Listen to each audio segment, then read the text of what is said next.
Hi everyone, it's Raina. So this video is if you have your natal Venus in conjunction with Jupiter.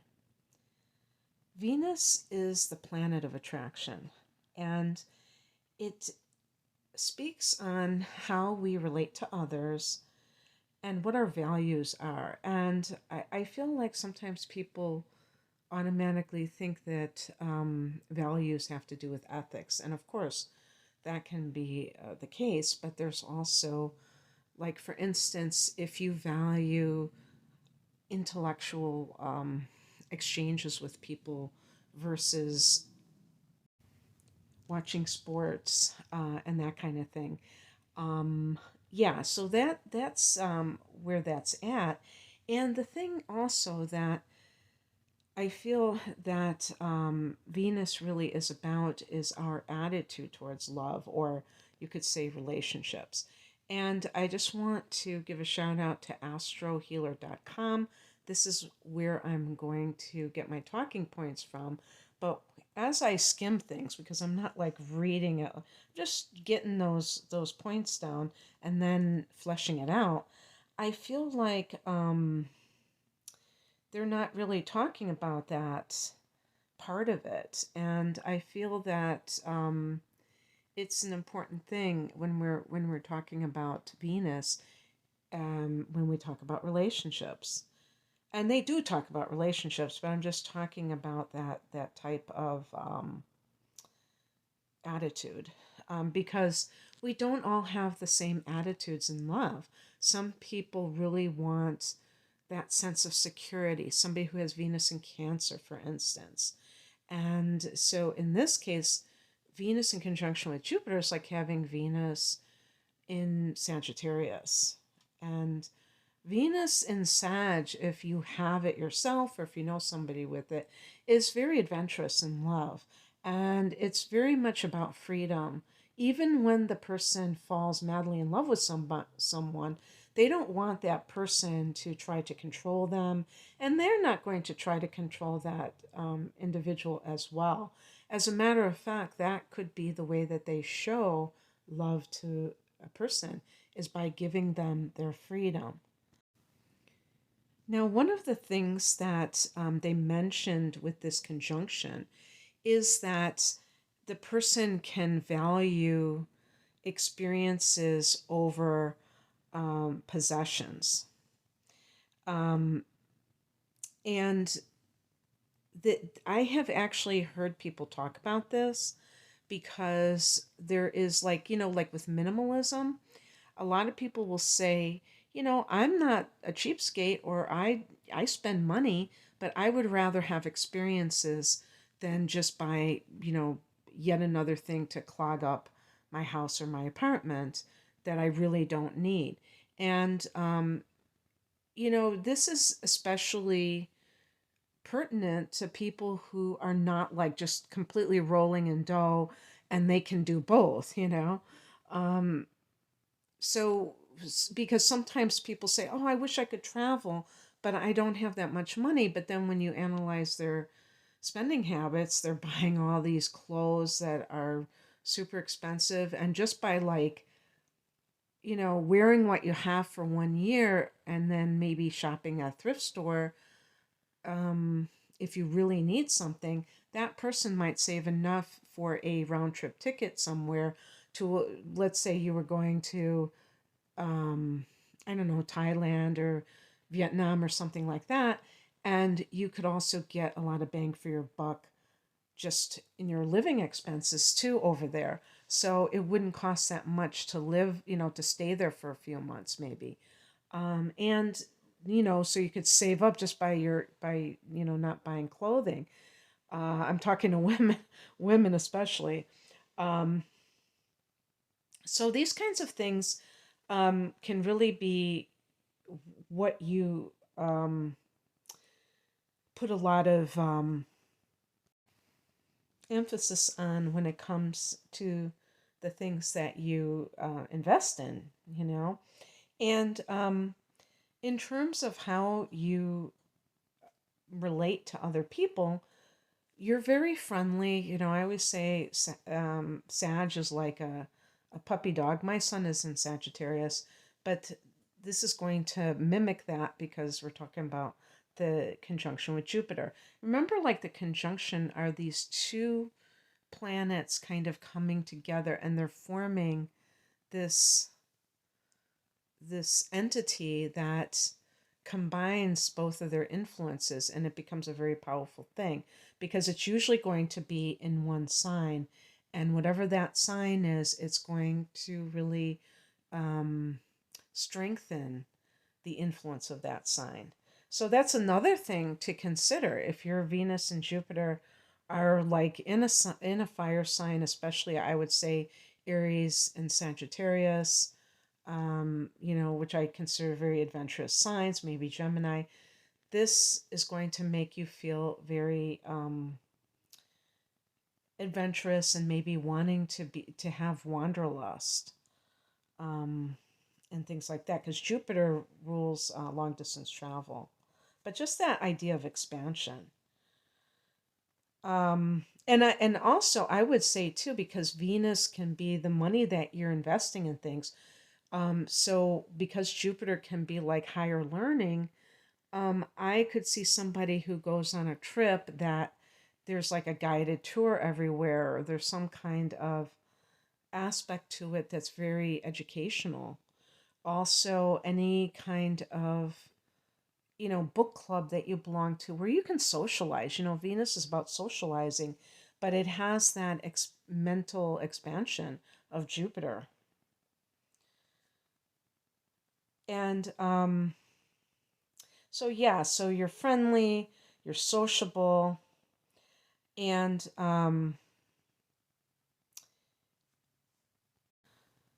they mention an interesting thing here about how they are situated in the chart. They say that, I'm just going to read it verbatim. If Venus and Jupiter are relatively comfortable in the chart, other people will be seen as potential allies and will be normally treated with kindness and openness.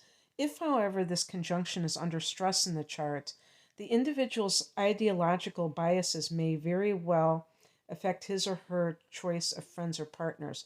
Only those whose basic life philosophy one approves can enter the circle of one's friends or lovers. The rest of the world, in this case, may be automatically dismissed as worthless. Oh, that sounds really familiar these days. People being canceled because they don't have the same ideology. And this, when they say about it being in the chart under stress, I'm assuming they mean afflicted. Like each of these planets may have their own squares or oppositions that create more tension, obstacles. And so even though they're connecting themselves, they have stress to each of the planets or one of them in particular. I also believe that where the conjunction occurs can also, can play into things as well and create more of an open feeling, which we would associate with both of these signs, I guess. But, like, for instance, if this conjunction is in the eighth house, it may be more of a thing where you are. I mean, it may even be emotional because this is Scorpio's domain in a water house, and you feel things very deeply in relationships, but it could even be Machiavellian. I feel, maybe I'm wrong about this, where you seek to gain financially from that individual. When I look at an individual's chart in a private reading, I sometimes see a person who has Jupiter and or Venus, and it's, I don't know if I see that very often where they're both there, but when I do see at least one of those planets there, um, sometimes that can indicate that the relationship is with the other, that money is, there's a connection to money. This is also true when you have Venus making contact with Pluto in one's chart, as an aspect. And if it's more on the positive side, then you might not see kind of that scheming type of thing. But this is all of these things are going to have somewhat similar effects, but there might be these nuances that make it a little bit different. But it doesn't mean that that would be negative either. It might actually be that you share like strong spiritual bond too. Since Venus is about attraction, this can apply to Jupiterian, if that's a word, things like foreign lands, or foreigners. Foreign countries are represented by Jupiter, which is long distance travel, and the very nature of something, as they put it on this website, seeming exotic is the big draw. And but this could even be true in, I feel, in terms of race, because I have also you know seen this interpretation with Venus in the ninth house. Okay, so that would be something similar to that. And so it's about something different than your own. Why? Because that creates expansion. Anytime that you are stepping out of that comfort zone and you are exposing yourself to something that is different than your way of living, you're naturally going to grow. You're going to experience growth. So this can apply to languages. You may love foreign languages. Mercury in the ninth house certainly can have a similar effect, but that could be on the intellectual level. This is actually taking pleasure. Venus is about pleasure in these pursuits. So, taking pleasure in traveling far away and, absorbing yourself in this atmosphere that is foreign to your nature is really what it's all about. And and this is one of these things where, okay, you can tell me why this is the case. They mention here that um, this may be something that you're fascinated with for the rest of your life, especially if you have a conjunction of these planets in air, which is either Gemini, Libra, or Aquarius. Why air? God only knows. If you know or you have a theory, let me know, because I can't figure that one out. Um, but the um, the person that you partner with may be somebody who is kind of like a teacher to you in some way. The mentor can be the Sag or the Jupiter type of individual, because Jupiter is the sage, Jupiter rules Sag. Um, they might be spiritual. They might be loaded and have a lot of money. They might be generous. They say here extravagant, but I would just say generous. They mention generous Epicurean. I thought that had to do with food. Maybe it does, loving to eat. But what if this is in Taurus? And that is a giving, given. If this is in Taurus, forget about it. You're like totally, you're going to be, because Venus rules Taurus. And then they mention just being chill in life.